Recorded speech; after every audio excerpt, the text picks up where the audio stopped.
नमस्कार. 23 तारखेला एक जोडी पळते मोरगाव या ठिकाणी. त्या जोडीची चर्चा संबंध महाराष्ट्रात आहे. जुने जाणते लोक सगळ्यांना माहित आहे ती जोडी काय पळते. आता नवीन मध्ये पण पळते. सगळ्यांची लाडकी जोडी आपण बोलतोय जी 23 तारखेला मोरगाव मध्ये पळणार आहे. या बैलगाडा क्षेत्रातली दोन्ही देव बैल, दोन्ही सप्त हिंद केसरी भारत आणि सुंदर या जोडीबद्दल बोलतोय आपण. ही जोडी तुम्हाला 23 तारखेला दिसणार आहे मोरगाव मध्ये. किरण आप्पा कालगाव शालगावकर यांनी सांगितलेलं आहे. खूप साऱ्या शुभेच्छा या जोडीला. संबंध महाराष्ट्राची लाडकी जोडी आहे. कारण तुम्हाला माहितीच आहे जसा मोठा लक्ष्या छोटा लक्ष्या पळत होता तशीच ही जोडी पळते. जरी त्यांचं वय जरी झालेलं असेल तरी अंगात रग आणि धमक अजून पण तेवढीच आहे त्या बैलांच्या अंगामध्ये. आणि संबंध महाराष्ट्रात त्या मालकासाठी पळतात ही दोन्ही बैल. संबंध महाराष्ट्राची लाडकी जोडी आणि किती गर्दी होते बघा या जोडीला पळताना बघण्यासाठी. ड्रायव्हर असतील दिलीप ड्रायव्हर किंवा आपले सगळ्यांचे लाडके ड्रायव्हर आत्ता जे हिंद केसरी झालेत भैया ड्रायव्हर वाटेगावकर. नक्कीच आपण बोलूयात या जोडीबद्दल, भारत आणि सुंदर बद्दल. कारण ही गाडीनं ज्या ज्या ठिकाणी गेले त्या त्या ठिकाणी गाडीला गटाला बैल झोपलीच नाहीत. कारण त्या दहशत त्या गाडीची एवढी मोठी होती. आणि कितीतरी मैदान या जोडीनं मारलेले आहेत सप्त हिंद केसरी या दोन्ही बैलांनी. भारत बैलाला आपण सुरुवात करूया. भारत बैलाचा एक मी ज्यावेळेस पुसेगाव मध्ये गेलेलो सुरुवातीला, ज्यावेळेस अड्ड्यातलं एवढं काही माहित नव्हतं, ज्यावेळेस अड्डे चालू झाले भारत आणि बाजी ही जोडी पळत होती. आणि आपला बक्कासूर सोनारपाड्याचा सोन्या 50-50 ही जोडी जरा माहित होतं. एक टॉपची बैल एवढीच माहित होती मला आणि मथुर एक माहित होता. नक्कीच ज्यावेळेस बघायला गेलो त्यावेळेस भारतला बघितलं, डोळे भरून बघितलं. आणि ज्यावेळेस फायनल पण बघितला भारत आणि बाजीचा, त्यांनी फायनल हा 1 नंबर केलेलाच होता. परंतु तिथं लॉबी टचला निकाल नव्हता.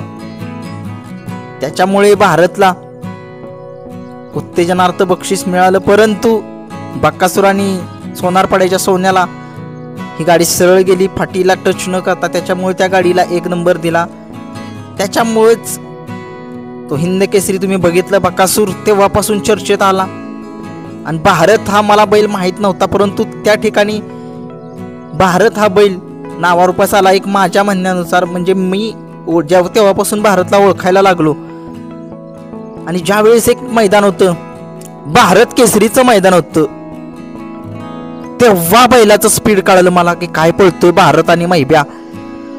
प्रचंड वेगाने ती गाडी, एवढी गाडी स्पीडनं पळले. ज्यावेळेस मोठा लक्ष आणि छोटा लक्षाची गाडी एकदा पळालेली सेम तशीच गाडी अजून तर कोण पळालेली नाही बरं का या बैलगाडा क्षेत्रात. ही 2च गाड्या मला वाटते एवढ्या स्पीडनं पळालेल्या आहेत. हा लखनची असेल मला वाटते, लखन किंवा अर्जुनची. परंतु नाही, तिथं ती गाडी एवढ्या स्पीडनं पळाली भारत आणि मैब्या. आणि फायनल भारत केसरीचा मान हा या जोडीलाच मिळणार होता. परंतु बैलाला लागलं त्याच्यामुळे गाडी नाही पळावली. परंतु गाडीला बक्षीस हे दिले, हिंद केसरीचा मान हा दिला. तिथूनच भारत स्पीड सगळ्या महाराष्ट्राला कळालं. बैल जरी जुना झाला असेल तरी तो किती पळतोय बैल. त्या मालकाच्या नावासाठी उत्तम शेठ गवळी आणि किरण आप्पा यांच्या नावासाठी खूप सारे त्या बैलाने केले. आणि आता बोलतोय आपण सप्त हिंद केसरी सुंदरला आपण एवढं ओळखत नव्हतं, म्हणजे आपल्याला एवढं बैलांची माहित नव्हती. परंतु तू यावेळेस भारत केसरीचं मैदान झालं. त्या मैदानात हारण्या आणि सुंदर ही जोडी पळत होती. गट सेमी काढला, गाडी फायनलला पब्लिकनं लागली. वाटत नव्हतं की गाडी 1 नंबर करेल, कारण की रथी महारथी त्या गटा फायनलच्या फेऱ्यामध्ये होते. परंतु हारण्यान सुंदरनं एवढं प्रचंड महावेगाने पब्लिकने गाडी पळाली आणि 1 नंबर घेतला. तेव्हापासूनच मी ओळखायला लागलो सप्त हिंद केसरी सुंदरला. आणि नक्कीच त्या सुंदरचं सगळ्यांनी बघितला इतिहास काय. तो भारत केसरी बैल आहे आणि सप्त हिंद केसरी बैल आहे. त्याचे मालक आहेत आपले सुभाष तात्या मांगडे.